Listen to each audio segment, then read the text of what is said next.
Hello students, welcome to affairs cloud. My name is Vikas. हमारी एक application है carriers cloud जो कि आप डाउनलोड कर सकते हैं प्ले स्टोर से।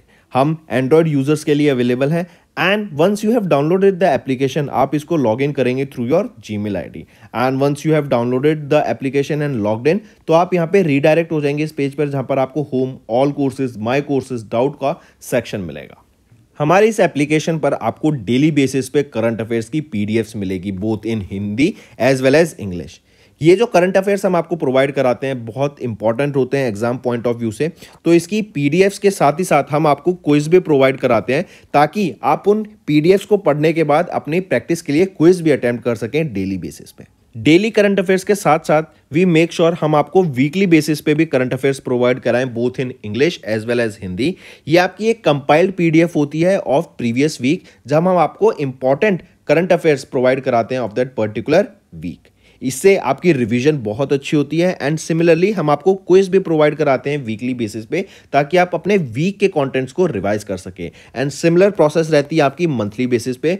नेक्स्ट हम आपको कोई भी इवेंट अगर इस दुनिया में हो रहा है तो उससे रिलेटेड हम मेक श्योर करते हैं कि हमारे स्टूडेंट्स को इंफॉर्मेशन उससे रिलेटेड मिल सके, उससे रिलेटेड इन डेप्थ एनालिसिस हम आपको प्रोवाइड करा सकें ताकि बच्चे उनको पढ़कर अपने क्वेश्चंस जो एग्जाम में पूछे जा सकते हैं उनको अटेम्प्ट कर सकें। हम डेली बेसिस पे आपको पीआईबी का एनालिसिस प्रोवाइड कराते हैं, आर्टिकल्स प्रोवाइड कराते हैं। नॉट जस्ट दिस, अगर कोई इंपॉर्टेंट इवेंट हो रहा है तो उससे रिलेटेड इन डेप्थ एनालिसिस भी हम आपको प्रोवाइड कराते हैं ताकि बच्चे की लर्निंग हो सके।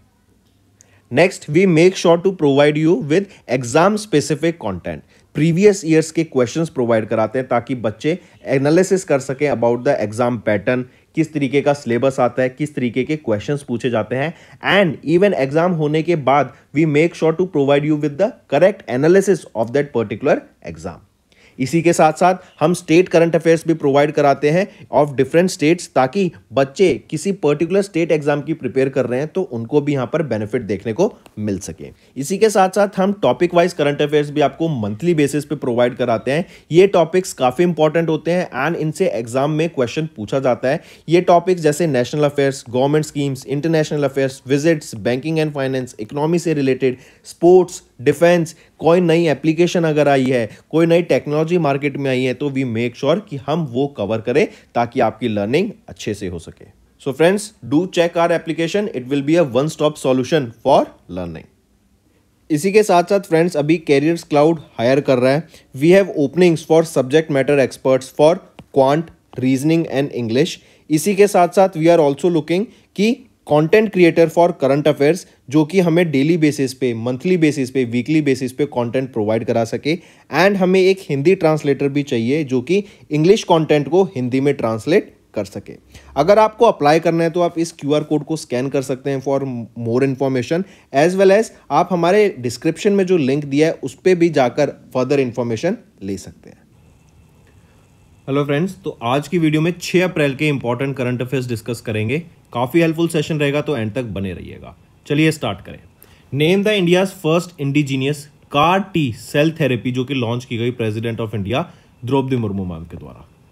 कार टी सेल थेरेपी, सबसे पहले तो याद रखेंगे ये जो कार टी सेल थेरेपी है ना, ये आपका कैंसर ट्रीटमेंट है, ठीक है। एंड इसका नाम क्या रखा गया? Next car 19। President of India Droupadi Murmu ma'am के द्वारा इसको यहां पे रिलीज किया गया था, इस सेल थेरेपी को। फिर कहां पे लॉन्च किया गया था इसको? During an event. लोकेशन क्या रहेगी? IIT Bombay, correct. एक इवेंट के दौरान यहां पर इस नेक्स्ट कार 19 जो कि एक कार टी सेल थेरेपी है, कैंसर ट्रीटमेंट में यूज होती है, उसको यूज किया गया। वाइट सेल्स जो आपके वाइट ब्लड सेल्स होते हैं जो आपके बाकी इंफेक्शंस को बॉडी में मारते हैं उनके लिए ये काम आती है, करेक्ट। इवन अगर आपने मूवी देखी हो रेजिडेंट एविल तो उसमें टी सेल की ही बात की जाती है। तो जस्ट फॉर रेफरेंस याद नहीं करेंगे उसको, जस्ट फॉर रेफरेंस याद रखेंगे। यहीं पर अगर हम देखें तो president of India Droupadi Murmu ma'am ने इंडिया का पहला home grown chimeric antigen receptor that is CAR T cell therapy जिसका नाम रखा गया नेक्स्ट कार 19, ये लॉन्च किया गया कैंसर ट्रीटमेंट के लिए। कहां पे लॉन्च किया गया? Eight IIT Bombay in Mumbai Maharashtra during an event. इसी की बात करें तो कौन डेवलपर्स है, किनके द्वारा डेवलप की गई ये कार टी टेक्नोलॉजी? ये है IIT Bombay and Tata memorial hospital TMC के द्वारा in association with immuno ACT। ये इम्यूनो ACT क्या है? ये एक इंक्यूबेटेड कंपनी है of IIT Bombay. Incubated company मतलब ये स्टार्टअप है जो कि IIT बॉम्बे के द्वारा ही स्टार्ट किया गया था। इन्हीं के द्वारा इंक्यूबेशन, सारे रिसोर्सेज, सारी जो भी गाइडलाइंस, जो भी प्रोडक्ट, जो भी रिसोर्स चाहिए वो इनके द्वारा प्रोवाइड किए गए। फिर यहीं पे doctor Atharva Karlukar, doctor Alka Dwivedi and the team led by doctor Rahul Purwar, right, ये एसोसिएटेड प्रोफेसर है एट IIT बॉम्बे। इनके द्वारा डिजाइन एंड डेवलप किया गया नेक्स्ट कार 19 को। करेक्ट। अगर इस नेक्स्ट कार, इस T सेल की बात करें हम यहाँ पर, राइट, ये स्पेशल सेल्स होते हैं जो व्हाइट ब्लड सेल्स होते हैं that find and fight illness in are infection. इनका मेन फंक्शन क्या रहता है? इज टू साइटोटॉक्सिक, मतलब ये दूसरे सेल्स को यहाँ पे मारते हैं। करेक्ट। और व्हाइट ब्लड सेल का काम ही यही होता है कि इन्फेक्शन को खत्म करना। फिर ये जो CAR-T सेल थेरेपी है ना, अगर हम बाहर की कंट्रीज में देखें तो $370,000 से तो ये स्टार्ट होती है, और यहीं पे अगर इंडिया में इसका ट्रीटमेंट देखें तो 90% चीपर हो जाता है। नेक्स्ट CAR-19 90% चीपर रहती है, जिसका रेंज बिटवीन $3,000 टू $4,000 रहता है। सॉरी, $30,000 टू $40,000 रहता है। करेक्ट। एंड नेक्स्ट CAR-19 इसको कंसिडर किया जा रहा है वर्ल्ड का most affordable CAR-T cell therapy. Correct. और इसको make in India and Atmanirbhar Bharat initiative के अंडर लॉन्च किया गया था। सबसे पहले ये थेरेपी USA में लॉन्च की गई थी 2017 में, और अब ये पहली इंडिजीनियस, करेक्ट, इंपॉर्टेंट क्यों है? क्योंकि ये पहली इंडिया की इंडिजीनियस CAR-T सेल थेरेपी है कैंसर ट्रीटमेंट के लिए, जो इंडिया में IIT बॉम्बे में लॉन्च की गई। मूविंग ऑन, नेक्स्ट आता है किस कंपनी ने, या which company became India's first company to surpass 10,000 megawatt of renewable energy capacity. 10,000 megawatt बोले या 10 गीगावाट बोले, एक ही बात है। तो वो कौन सी कंपनी बनी? वो है AGEL, Adani green energy limited. Correct. Adani green energy limited ये इंडिया की वो पहली कंपनी बन गई जिन्होंने 10,000 मेगावाट या फिर 10 gigawatt of renewable energy capacity को अचीव किया। ये इनका फीट कब अचीव हुआ? इन्होंने अभी रिसेंटली 2 गीगावाट का एक सोलर कैपेसिटी प्लांट कुछ गुजरात में भी कमीशन किया था। उसके बाद या इन्होंने ये 10 गीगावाट का फीट अचीव कर लिया है।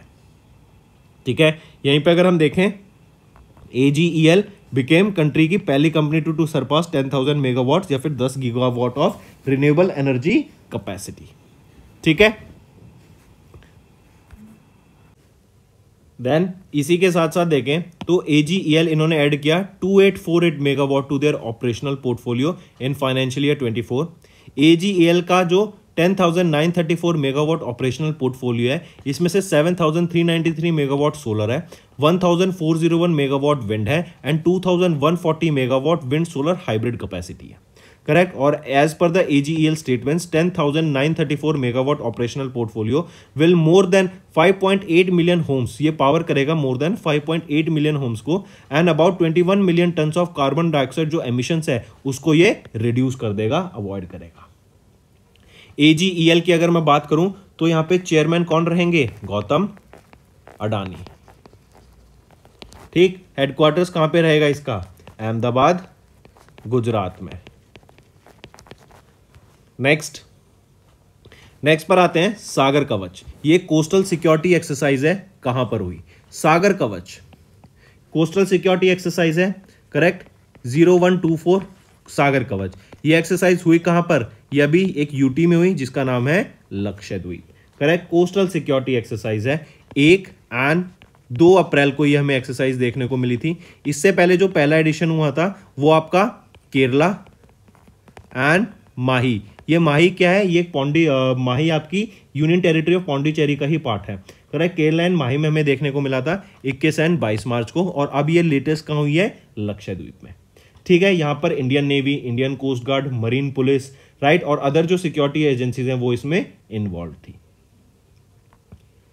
मूविंग ऑन, तो आप देख सकते हैं सागर कवच 0124 अभी एक कोस्टल सिक्योरिटी एक्सरसाइज है, कहां पर हुई? लेटेस्ट लक्षद्वीप में।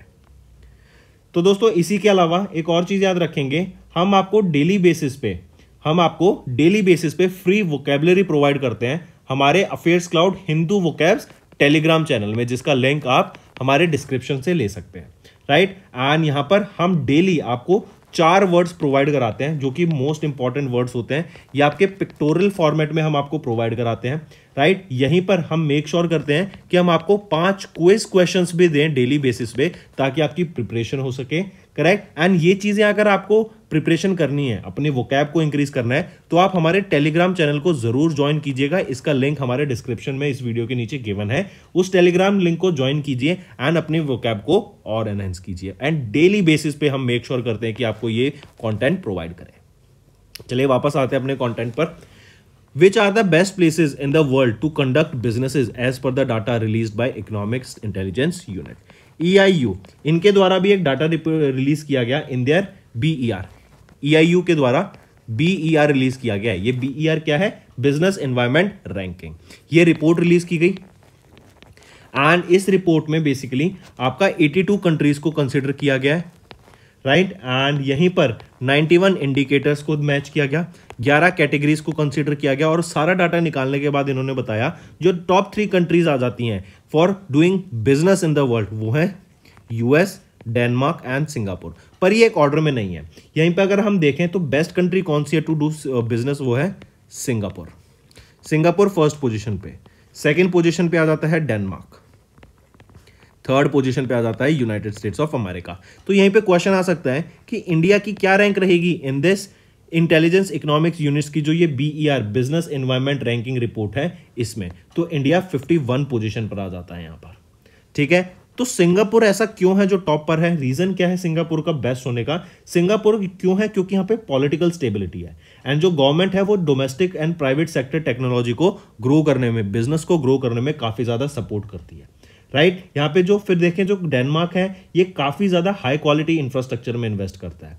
US favourable market opportunities provide करता है, फॉरेन ट्रेड इन्वेस्टमेंट का काफी ज्यादा जोर रहता है यहां पर, ठीक है। फिर इसके अलावा देखें तो जर्मनी, जैसे let me show you, Singapore, Denmark, US, Germany, Switzerland and India हमारे 51st पोजीशन पर आ जाता है, करेक्ट। चाइना की बात करें तो चाइना सबसे वर्स्ट परफॉर्मर रहा है, 11 रैंक ये नीचे आ गया है। रीजन बीइंग कि इसकी जो पुअर बिगेस्ट लूजर हम कह सकते हैं ग्लोबली में इकोनॉमी वाइज, राइट। काफी जॉब लॉसेस देखने को मिल रहे हैं चाइना में, बिजनेसेस बंद हो रहे हैं, शॉप्स शट डाउन हो रही हैं, रेस्टोरेंट्स, बार्स वगैरह ये सारे बंद हो रहे हैं आपके, बिकॉज लोगों के पास पैसा नहीं है टू स्पेंड, राइट। और अभी हमने देखा था एक रियल एस्टेट एंटिटी थी वहां पर जिसका लिक्विडेशन हुआ था। या मुझे कमेंट करके बताओ उस कंपनी का क्या नाम था जिसको अभी लिक्विडेट किया गया और बहुत बड़ी मैसिव स्केल पे वो कंस्ट्रक्शन करती थी, not just in China, even Singapore में भी उन्होंने काफी कंस्ट्रक्शन करी है, लेकिन अभी उसको लिक्विडेट किया गया। उस कंपनी का नाम बताओ, ये आपका होमवर्क है। नेक्स्ट पर आते हैं। जैसे हमने देखा सिंगापुर में गवर्नमेंट स्टेबिलिटी है, गवर्नमेंट सपोर्ट करती है प्राइवेट सेक्टर में एडवांसमेंट के लिए, बिजनेसेस को लाने के लिए। एंड डेनमार्क के जो मैक्रो इकोनॉमिक फंडामेंटल्स हैं, हाई क्वालिटी इंफ्रास्ट्रक्चर है, इसके लिए यहां पे इनको काफी ज्यादा सेलेक्ट किया जाता है फॉर बिजनेसेस। नेक्स्ट पर आ जाते हैं United nation economic and social commission for Asia and the Pacific. ये अभी रिपोर्ट रिलीज की गई। इस रिपोर्ट का ये टाइटल रहेगा, करेक्ट। ये रिपोर्ट थी इस ऑर्गेनाइजेशन के द्वारा रिलीज की गई एंड यहां पे बताया कि 2030 तक because of the rise in temperature India में 5.8% हम डेली जो वर्किंग आवर्स हैं वो लूज करेंगे, राइट। मतलब अगर दिन में 100 घंटे हम काम करते हैं, ये तो एक रफ नंबर हो गया, आप इसको ऐसे समझिए, करेक्ट। अगर 10 घंटे हम काम करते हैं, 100 नहीं, तो उसमें से 0.58 आवर जो हमारा होगा वो वेस्ट जाएगा because of rise in temperature, ठीक है। तो 5.8% का हमें ऑफ वर्किंग आवर्स में लॉस देखने को मिलेगा because of the rise in temperature by 2030। ये डाटा किसके द्वारा? United nation economic and social commission के द्वारा रिलीज किया गया, करेक्ट। और यहीं पे बताया गया the report mentioned that the climate change may lead to larger agriculture subsidies, farm subsidies that accounted for 20% of the total farm incomes in India. अगर यहीं पे UNESACP की बात करें तो एग्जीक्यूटिव सेक्रेटरी कौन रहेंगे? अरविंदा शैलेश अलिश जाबना। हेडक्वार्टर कहां पे रहेगा? बैंकॉक, थाईलैंड में। 1947 में इसको एस्टेब्लिश करा गया था एंड 53 मेंबर्स एंड 9 एसोसिएटेड इसके मेंबर्स रहेंगे। करेक्ट। और यहाँ पे अगर इंडिया से रिलेटेड कुछ की फाइंडिंग्स देखें तो रिपोर्ट हाईलाइट करता है climate change and will contribute to the spread of disease in India. Correct, जो चेंज होगा क्लाइमेट में, इसमें इंडिया में डिजीज स्प्रेड होने का भी बहुत चांस है। फर्दर ये जो गवर्नमेंट का रेवेन्यू कलेक्शन है इसमें गिरावट देखने को मिलेगी। In order to mitigate such adverse effect government will be required to increase fiscal expenditures. Report mention जो क्लाइमेट चेंज है इससे एग्रीकल्चर सब्सिडीज बढ़ेंगी, जो कि फार्म सब्सिडीज अगर देखें it accounts for the 20% of the total farm incomes in India. Next आ जाते हैं United Nation Development Programme. Headquarter कहाँ पर है UNEP United Nation Development Programme का? यूएसए में। इनके द्वारा अभी एक डाटा रिलीज किया गया स्मॉल आइलैंड डिजिटल स्टेट्स के बारे में। करेक्ट, तो ये जो स्मॉल आइलैंड्स होते हैं, राइट, इनमें पॉपुलेशन भी इतनी ज़्यादा नहीं होती, तो in small island digital states को हम कैसे डिजिटल सर्विसेज प्रोवाइड कर सकें, कैसे, क्योंकि देखो इंडिया में जो डिजिटाइजेशन इतना हुआ है, करेक्ट, वो रीजन क्या है कि इंडिया में पॉपुलेशन लार्जेस्ट पॉपुलेशन है इन द वर्ल्ड, बहुत पॉपुलेशन है। तो जब कोई बिजनेस यहाँ ग्रो करता है तो because of such a large scale of the population वो इजीली ग्रो कर पाता है। लेकिन आप वहीं पे समझिए कुछ जगह ऐसी हैं जहाँ पे पॉपुलेशन बहुत कम है, करेक्ट, कंट्रीज की पॉपुलेशन बहुत कम है, तो वहां पर वो फीजेबल नहीं हो पाता कि आपको बिजनेस भी रन करना है, आपको डिजिटल सर्विसेज भी प्रोवाइड करानी है, एंड जो आपके कस्टमर्स हैं वो इतने ज्यादा कस्टमर्स नहीं होते। तो ऐसे केसेस में कई सारे छोटी कंट्रीज जो आपके आइलैंड नेशंस होते हैं वो एक साथ आ जाते हैं एंड उनको वहां पर फिर डिजिटल सर्विस प्रोवाइड कराने की बात की गई। यही आपका डाटा है जो यूनाइटेड नेशन डेवलपमेंट प्रोग्राम के द्वारा रिपोर्ट रिलीज की गई कि हम यहाँ पे जो SISD हैं, small island developing state, SIDS, small island developing states, इनमें हम कैसे डिजिटल सर्विसेज प्रोवाइड कर सकें। करेक्ट, लॉन्ग टर्म प्लानिंग करनी पड़ेगी, स्ट्रेटेजिक थिंकिंग होगी, डेडिकेटेड फंडिंग लानी पड़ेगी, करेक्ट, कई सारे कम्युनिटी चैलेंजेस होंगे, डिजिटाइजेशन के चैलेंजेस होंगे, वो हमें यहाँ पे ध्यान में रखते हुए आगे बढ़ना होगा ताकि जो पॉपुलेशन है in small island developing states की जो एक साथ आ जाती हैं उनको यहाँ पे हेल्प करने के। और ये जो SIDS है ना, it is a group of 39 states and 18 associated members of the UN regional commission, correct, जो आपके काफी एनवायरमेंटल वनरेबल कंट्रीज हैं, सोशल इकोनॉमिक वहां पे काफी ज्यादा गैप देखने को मिलता है, तो ऐसी कंट्रीज में हम डिजिटाइजेशन कैसे प्रोवाइड कर सके उसके ऊपर यहाँ पे बात की गई। नेक्स्ट आ जाता है फिर RBI ने डिलीट किया currency derivative regulations to curb speculative trading to March 3। अभी मैंने बताया था आपको 5 अप्रैल तक एक डाटा रिलीज RBI ने बोला था कि जो भी लोग INR USD पेयर में ट्रेड करते हैं वो अपने ट्रेड्स को कट ऑफ कर दो, राइट, क्योंकि अब इसमें हम अलाउ नहीं करेंगे 5 अप्रैल के बाद इस ट्रेड में फॉरेक्स करेंसी आप ट्रेड करने के लिए।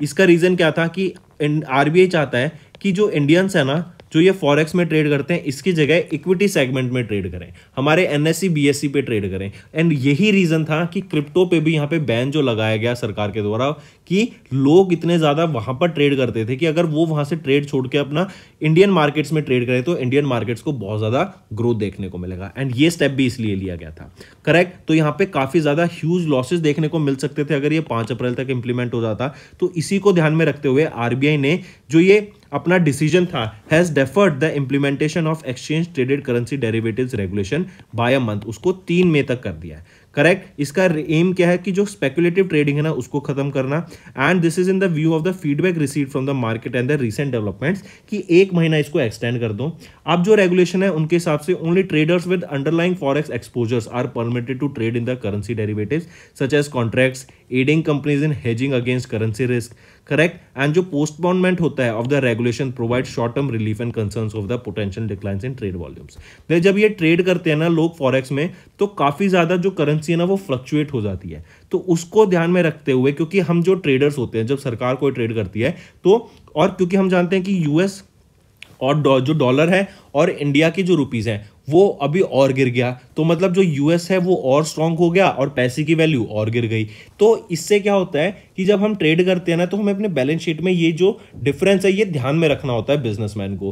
क्यों, कल को अगर मान लो डॉलर अभी 82 का था, आज उन्होंने कोई डील करी और कल पता लगा डॉलर 83 का हो गया, ये जो 1 रुपए का फर्क आया अगर हम क्वांटिटी वाइज देखें तो बहुत बड़ी क्वांटिटी में ये 1 रुपए का फर्क कई लाखों करोड़ों का भी हो सकता है। तो इन चीजों से जो इफेक्ट आता है उसको ध्यान में रखते हुए ये ऐसी चीज ना हो सके, हम प्रॉपर बैलेंस शीट मेंटेन कर सके, हम प्रॉपर अपना फॉरेक्स रिजर्व मेंटेन कर सके, राइट। और लोगों को जो एक ट्रेड करना है, जिनको पैसा कमाना है ट्रेड करके, वो फॉरेक्स की जगह इंडियन इक्विटीज में आ जाए, उससे उनका बेनिफिट भी होगा, सरकार का भी बेनिफिट होगा। करेक्ट। नेक्स्ट है एनटीपीसी। एनटीपीसी ने अभी 220 मेगावाट का Barauni thermal power station stage 1 project को शट कर दिया in Bihar. I repeat, NTPC limited जो कि है National Thermal Power Corporation, India की लीडिंग पावर यूटिलिटी है, एंड इन्होंने ऑफिशियली डिक्लेयर कर दिया permanent closure of their Barauni thermal power station stage 1 project, जो कि बिहार में था, with effect from 31 of March. Correct. फिर यहीं पे याद रखेंगे एनटीपीसी 1975 में स्टैब्लिश की गई थी, राइट। इनके पास 75,418 मेगावाट ऑफ इंस्टॉल्ड कैपेसिटी है, राइट, जो इंक्लूड करते हैं joint ventures as well as आपके जो खुद के प्रोजेक्ट्स हैं। इनका एम रहेगा 132 gigawatt of energy generation by 2032। And NTPC ने ब्राउनी थर्मल पावर स्टेशन को 2018 में एक्वायर करा था from Bihar state power generation company. Correct. And एक एनटीपीसी ये क्या है, पब्लिक सेक्टर अंडरटेकिंग, कौन सी मिनिस्ट्री के अंडर आती है, मिनिस्ट्री ऑफ पावर के अंडर आती है। मूविंग ऑन, नेक्स्ट हम बात कर रहे हैं वर्ल्ड इकोनॉमिक फोरम के द्वारा अभी एक 20वां एडिशन रिलीज किया गया था यंग ग्लोबल लीडर्स कम्युनिटी का फॉर द क्लास ऑफ 2024। इसमें 11 मेंबर्स टोटल सेलेक्ट किए गए। इन 11 मेंबर्स में से 7 इंडियंस हैं, और उन 7 इंडियंस में से एक रहेंगे गोयंका। गोयंका कौन है, शाश्वत गोयंका। शाश्वत गोयंका ये वाइस चेयरमैन है of RP Sanjiv Goenka group, and ये was among the 4 Indian selected in the business category. पर मैंने तो अभी बोला 7 इंडियन सेलेक्ट किए गए थे, तो टोटल 7 इंडियंस थे। 7 इंडियंस में से भी जो बिजनेस कैटेगरी में सेलेक्ट किए गए थे वो 4 इंडियंस थे, और उनमें से एक है शाश्वत गोयंका, आप जो इनको पिक्चर में देख सकते हैं। इनके अलावा अगर हम देखें, अर्जुन भरातिया, प्रिया अग्रवाल हैबर, अद्वातिया नैयर, देन शरद विवेक सागर, भूमि पडनेकर जो कि एक्ट्रेस हैं, ऋचा वाजपेयी, ये वो 7 इंडियंस हैं। एंड देन योर शरद गोयंका, शाश्वत गोयंका। तो ये वो 7 इंडियंस हैं जिनको अभी नॉमिनेट किया गया, लिस्ट किया गया among the 11 members in the south Asia category, जो था यंग ग्लोबल लीडर्स कम्युनिटी का। ठीक है, मार्क करके चलेंगे। तो साउथ एशिया कैटेगरी में से 11 मेंबर्स थे, उनमें से 7 इंडियन थे। 7 इंडियन में से 4 बिजनेस कैटेगरी में से भी एक कौन थे, Shashwat Goenka, right. If we talk about this young global leaders, ये एक फॉरम है, यंग ग्लोबल लीडर्स 2004 में स्टैब्लिश किया गया था। ये वर्ल्ड इकोनॉमिक फोरम का इनिशिएटिव है, एंड जो वर्ल्ड के मोस्ट प्रॉमिसिंग लीडर्स हैं अंडर द एज ऑफ 40, उनको यहाँ पे सम्मानित करने के लिए ये करा जाता है, राइट। एंड इसमें बेसिकली जो young global leaders class of 24 थी, टोटल कितने लोग यहाँ पे सेलेक्ट किए गए थे, टोटल 90 थे। साउथ एशिया से 11 थे, उसमें से इंडिया कितने थे, 7। ठीक है, तो 90 यंग पीपल सेलेक्ट किए गए थे अंडर द एज ऑफ 40, जो कि हेल्थ सेक्टर में, इकोनॉमिक डेवलपमेंट, टेक्नोलॉजी, सस्टेनेबिलिटी, इन सेक्टर्स में काम कर रहे हैं, राइट। वर्ल्ड इकोनॉमिक फोरम की अगर मैं बात करूं, मैनेजिंग डायरेक्टर कौन रहेंगे, Saadia Zahidi. Founder and executive chairman professor Klaus Schwab. Headquarter कहां रहेगा, जिनेवा, स्विट्जरलैंड में। 1971 में इसको एस्टैब्लिश करा गया। नेक्स्ट, एस्ट्रिड शोहमेकर, ये जर्मनी से हैं, इनको अपॉइंट किया गया executive secretary of CBD. CBD क्या है, कन्वेंशन ऑन बायोलॉजिकल डाइवर्सिटी। तो अभी एंटोनियो गटर्स जो कि सेक्रेटरी जनरल है यूएन के, इन्होंने अपॉइंट किया एस्ट्रिड शोहमेकर को, जर्मनी के, आप इनको पिक्चर में देख सकते हैं, as the 8th executive secretary of the secretariat of the convention on biological diversity. With this ये वो पहली सीबीडी एग्जीक्यूटिव सेक्रेटरी बनी फ्रॉम जर्मनी। इनका मेन एम क्या रहेगा कि ये प्रायोरिटाइज करेंगी 4 बायोडाइवर्सिटी गोल्स को, जैसे protecting and restoring of biodiversity, आपका नेचर के साथ प्रॉस्पर करना, देन बेनिफिट्स, जो शेयरिंग, जो बेनिफिट्स हैं उनको तरीके से बिल्कुल समझदारी के साथ और अच्छे से शेयर करना, एंड इन्वेस्टिंग एंड कोलैबोरेट करना, ताकि हम अपने बायोडाइवर्सिटी को मेंटेन कर सकें। ठीक है, take a note of this. Then next आ जाते हैं former deputy governor of RBI Rakesh Mohan, इनको अपॉइंट किया गया वर्ल्ड बैंक ग्रुप के इकोनॉमिक एडवाइजरी पैनल पर। I repeat, former deputy governor of RBI Rakesh Mohan, इनको अपॉइंट किया गया वर्ल्ड बैंक ग्रुप के इकोनॉमिक एडवाइजरी पैनल में। ठीक है, मार्क करके चलेंगे। इसके अलावा अगर हम इस एडवाइजरी ग्रुप की बात करें तो निकोलस टर्न, ये एक आईजी पटेल प्रोफेसर हैं of economics and government at the London of school of economics LSE, जो कि यूके में है, एंड ये चेयरमैन है of this economic advisory panel of world Bank group. Indermit Gill, ये चीफ इकोनॉमिस्ट है of world Bank group and senior president for the development economics, ये को चेयर करेंगे इस पैनल को। ये जो पैनल मेंबर्स हैं, they will have a tenure of 2 years and the panel will help and advise World Bank Group regarding their objective, research and agenda and action. Rakesh Mohan की बात करें तो राकेश मोहन ये प्रेसिडेंट एमेरिटस हैं as of current at the Centre for Social and Economic Progress New Delhi में। Correct, he is currently serving as a part time member of economic advisory council to prime minister. इससे पहले ये deputy governor रह चुके हैं RBI के, कब से कब तक, 2002 से लेके 2004 तक, फिर 2005 से लेके 2009 तक। ये चीफ इकोनॉमिक एडवाइजर थे to the government of India 2001 से लेके 2002 तक। ठीक है, नेक्स्ट आ जाता है एसएफसी। एसएफसी क्या है? Strategic Forces Command and DRDO, इन दोनों के द्वारा मिलकर अभी अग्नि पी को ही हम बोल देते हैं अग्नि प्राइम, इस कॉन्टिनेंटल ब्लास्टिक मिसाइल को या फिर इस नई जनरेशन ब्लास्टिक मिसाइल को अभी टेस्ट किया गया। करेक्ट, एंड रीजन इसको टेस्ट किया गया because of our enhancing our defence capabilities. Question ऐसे पूछा जा सकता है, अग्नि पी या फिर अग्नि प्राइम ये किस कंट्री की ब्लास्टिक मिसाइल है? तो ये हमारे इंडिया की ब्लास्टिक मिसाइल है। किसके द्वारा टेस्ट की गई? एसएफसी एंड डीआरडीओ के द्वारा। इसकी बात करें तो ये एक चीज याद रखेंगे, सरफेस टू सरफेस मिसाइल है, सरफेस से लॉन्च की जाएगी और सरफेस पे ही ये अटैक करेगी। इसको इक्विप किया गया है with guidance and redundant navigation system. 1000 से 2000 किलोमीटर की इसकी रेंज रहेगी एंड ये छठा वेरिएंट है of Agni series of integrated guided missile development programme की। इसके अलावा 5 और मिसाइल हैं, जैसे पृथ्वी, नाग, त्रिशूल, अग्नि एंड आकाश। ये सब आपकी मिसाइल हैं जो कि इस programme integrated guided missile development programme के अंदर बनाई गई। यहीं पे याद रखेंगे अग्नि 5। अग्नि 5 ये आपकी MIRV टेक्नोलॉजी पे बेस्ड है। इसको डीआरडीओ के द्वारा भी कंडक्ट किया गया था इसका टेस्ट एंड इसको दिव्यास्त्रा मिशन के अंदर लॉन्च किया गया था। डीआरडीओ की बात कर रहे हैं तो डीआरडीओ के चेयरमैन कौन है? Doctor Sameer Kamat, right, headquarter New Delhi. Moving on, next आ जाता है, अभी इंडियन आर्मी ने स्टार्ट किया induction of Akashteer control and reporting system. ये Akashteer command and control system क्या है? बेसिकली इंडिया की जो एयर डिफेंस कैपेबिलिटीज है ना, उसको एनहेंस करने का ये काम करेगा। करेक्ट, दिस ये हेल्प करेगा इंडियन आर्मी डिफेंस यूनिट को to operate in an integrated manner.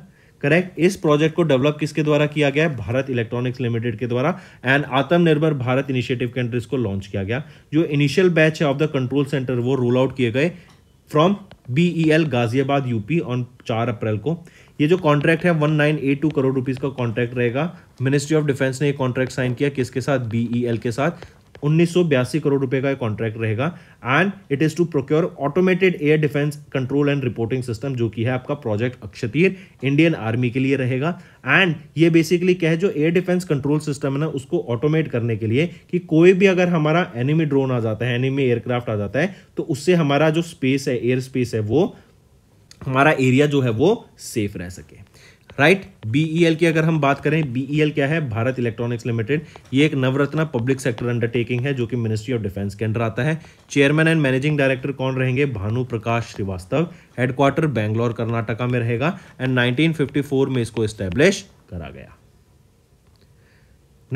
Next आ जाते हैं के स्टार। ये कल मैंने आपको क्वेश्चन दिया था होमवर्क में, तो ये के स्टार क्या है? ये कोरिया का, साउथ कोरिया का एक आर्टिफिशियल सन है।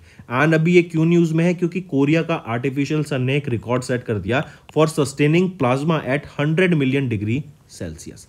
करेक्ट, जो आर्टिफिशियल सन होता है उसका टेम्परेचर कितना होता है? 15 मिलियन डिग्री सेल्सियस तक जाता है। राइट, आर्टिफिशियल सन का, सॉरी जो हमारा सन है उसका। तो यहां पर अभी रिसेंटली 48 सेकेंड्स तक 100 मिलियन डिग्री सेल्सियस अचीव करा है के स्टार ने। के स्टार क्या है? Korea superconducting tokamak advance research. Correct, ये एक आर्टिफिशियल सन है, साउथ कोरिया का है एंड 100 मिलियन डिग्री सेल्सियस पे ये रन कर रहा था 48 सेकेंड के लिए। And this is almost 7 times hotter then the son of core, क्योंकि हमने देखा 15 मिलियन डिग्री सेल्सियस होता है सन के कोर में। फिर यहीं पे जो आपका के स्टार का एम है वो क्या है कि हम 300 सेकेंड्स तक, ये 2026 तक हम 300 सेकेंड्स तक, जो हमने 48 सेकेंड्स किया, 300 सेकेंड्स तक हम 100 मिलियन डिग्री सेल्सियस को अचीव करेंगे। नेक्स्ट IAF इंडियन एयरफोर्स ने रिसीव किया first indigenous crash fire tender. I repeat, Indian air force इन्होंने रिसीव किया delivery of the first indigenously designed and developed crash fire tender. इसको manufacture किया गया by Noida UP based Indian MSME firm against the contract of 291 crore rupees. और ये जो CFT है इसको डिलीवर किया जाएगा within 14 month of the contract.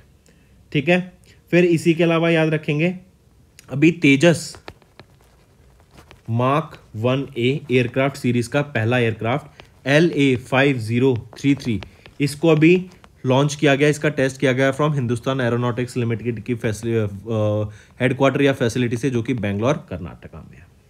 Next पर आ जाते हैं फिर मीराबाई चानू। ये इंडिया की ओनली वेट लिफ्टर बनी जिन्होंने क्वालिफाई किया for Paris Olympic games 2024। Correct, and इन्होंने अभी IWF 2024 हुआ था, करेक्ट, वर्ल्ड कप, इसमें इन्होंने पार्टिसिपेट किया था एंड इसके बेसिस पे ही इन्होंने यहाँ पे सिक्योर करा है अपना पार्टिसिपेशन या qualification for Paris Olympic games. इन्होंने थर्ड फिनिश किया in the group B of the women's 49 kg division and 12th overall with a total lift of 184 kg, 81 kg snatch and 103 clean and jerk. फिर इसी के साथ साथ याद रखेंगे 2024 का IWF वर्ल्ड कप, ये अभी 31 मार्च से 11 अप्रैल तक हो रहा है फुकेट थाईलैंड में।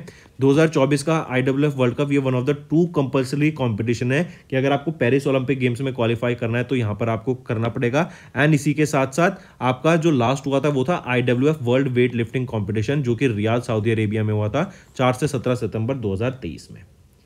ठीक है, मार्क करके चलेंगे। मीराबाई चानू की बात करें तो इन्होंने भी सिल्वर मेडल जीता था 2020 के टोक्यो ओलंपिक गेम्स में 49 kg कैटेगरी में। She was the second Indian weight lifter after Karnam Malleswari to win Olympic medal. Padmashri से इनको 2018 में in the field of sports सम्मानित किया गया। मेजर ध्यानचंद खेल रत्न अवार्ड से 2018 में। एंड ये इनका पेरिस ओलंपिक जो 2024 में होगा ये थर्ड गेम रहेगा, थर्ड ओलंपिक गेम्स रहेगा। फिर एक और यहाँ पे याद रखेंगे इंडिया की बिंदिया रानी देवी, इन्होंने अभी ब्रॉन्ज मेडल जीता in the IWF world cup 2024 में। ठीक है, नेक्स्ट आ जाते हैं national maritime day. 61st national maritime day observe किया 2024 में 5 अप्रैल को, correct, and this day is to commemorate the voyage, मतलब इस दिन SS लॉयल्टी, ये आपका एक कंटेनर शिप था जिसने पहला स्वदेशी कंपनी शिप था, मतलब इंडिया का पहला शिप था ये SS लॉयल्टी, जिसने अपना वॉयज स्टार्ट किया फ्रॉम मुंबई टू लंदन। ठीक है, एंड 5 अप्रैल 1919 को इसने अपना वॉयज स्टार्ट किया था, इसलिए 61st national maritime day observe किया जाता है 5 अप्रैल को, करेक्ट, और ये 2024 में 61st था। यहीं पे याद रखेंगे मर्चेंट नेवी वीक, जिसको हम नेशनल मैरीटाइम वीक भी बोलते हैं, ये 30 मार्च से लेके 5 अप्रैल तक हम सेलिब्रेट कर रहे हैं। इसकी थीम याद रखेंगे sustainable shipping challenges and opportunities.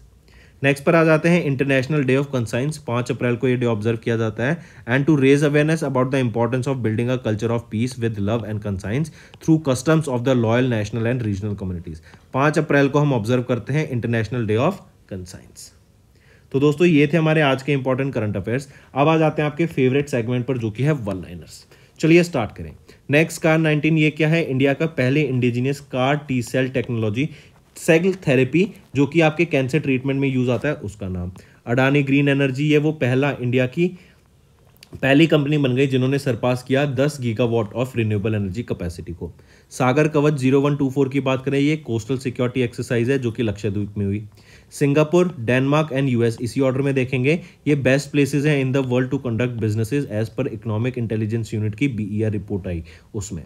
Then India lose करेगा 5.8% of the daily working hours because of the rise in temperature और जो हीट स्ट्रेस होगा 2030 तक एज पर UNESCAP रिपोर्ट। देन UNDP ने रिपोर्ट किया that on small island digital stress states highlights the digital transformation. Correct, अगर हमें digital transformation लाना है तो यहाँ पे साथ बढ़ना पड़ेगा और काफ़ी सारी स्ट्रेटजीज डेवलप करनी पड़ेगी। उसके ऊपर ये UNDP की रिपोर्ट रिलीज की गई।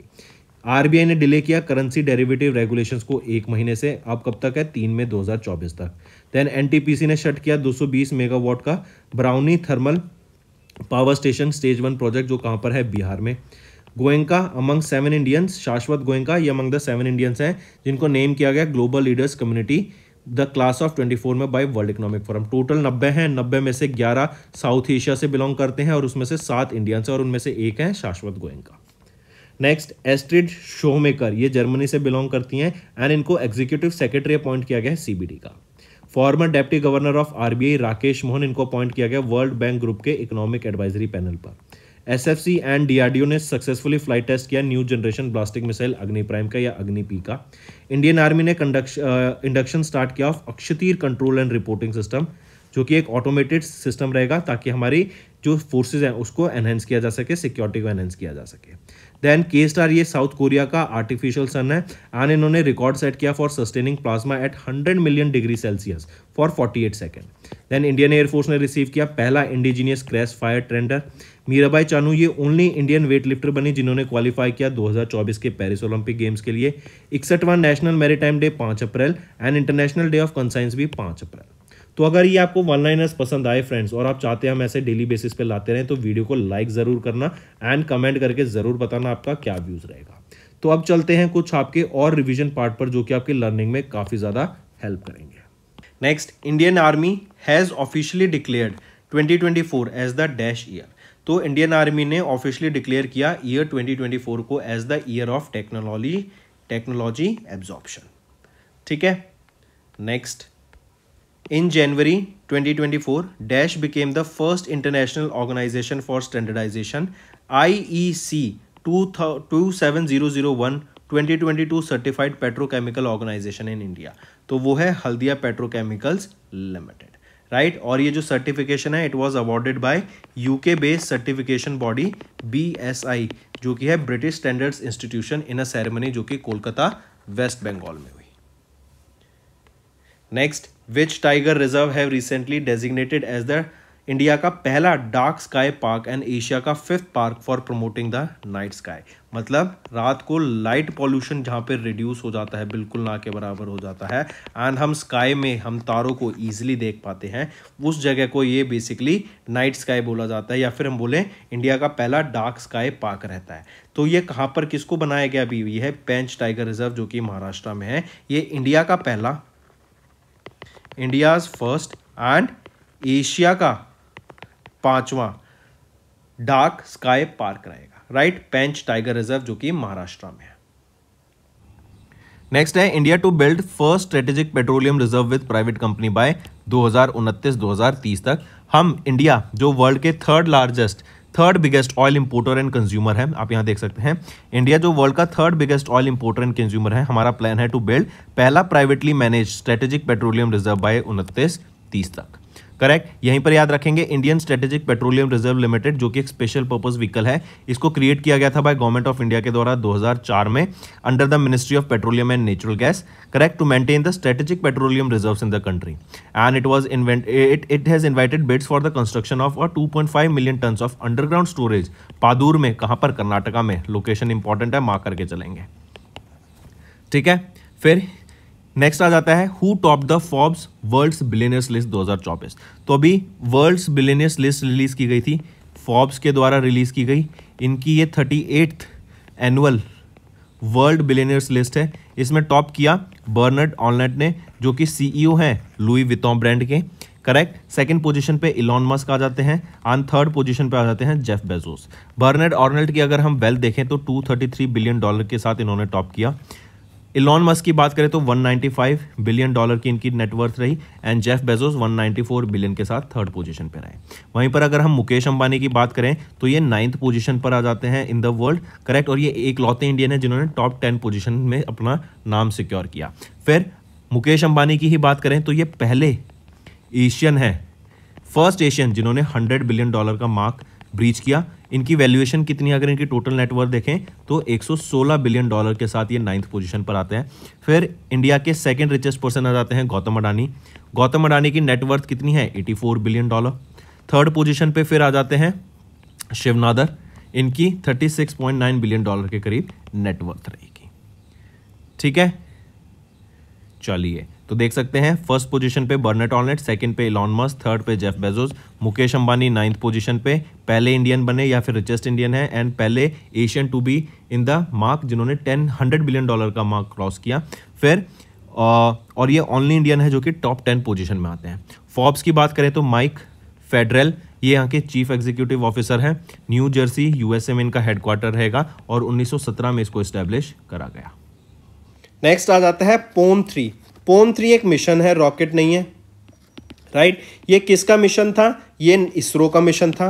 एंड ये एक कॉस्ट इफेक्टिव मिशन है कि मतलब आपका कोई भी डरबेस, जब हमने इसको लॉन्च किया तो कोई भी डरबेस यहाँ पे नहीं हमें देखने को मिली इन ऑर्बिट। जैसा गया वैसा ही ये नीचे वापस आ गया। पोम को PSLV C-58 रॉकेट की मदद से लॉन्च किया गया। पोम की फुल फॉर्म अगर हम देखें PSLV। नेक्स्ट आ जाते हैं होमवर्क सेक्शन पर। Scientists have detected which disease in Antarctic region for the first time in Antarctica. दूसरा, एज पर the recent study which planet may have undergone tectonic activity 4.5 to 3.5 billion years ago. And तीसरा question, Japanese scientist have succeeded in cultivating embryos of which species abroad the International Space Station. तो 3 homework questions रहेंगे friends आज के। Maximum participation चाहिए सभी बच्चों से जो ये वीडियो देख रहे हैं। That's all for the day, friends. I hope you enjoyed the session and you can follow us on the YouTube channel, as well as apart from YouTube channel, you can go and follow us at Affairs Cloud Telegram channel. And if you have any queries related to the content or the of courses offered to you or the payment which you did on the application, you can contact us on the number provided, that is 7677333862. Apart from this, friends, you can follow us on the Facebook as well as on Instagram handle, that is affairscloud_official. In the end, friends, if you use a code that is Vikas10, you will be getting an additional extra 10% discount by using this code Vikas10. Also, if you have any problem regarding the course purchase, any problem regarding to our application, you can contact us on the mobile number, that is 9677333862. And if you want to mail us, you can also mail us on support@affairscloud.com. And I assure you that our representative from us will be contacting you soon and resolving your issue.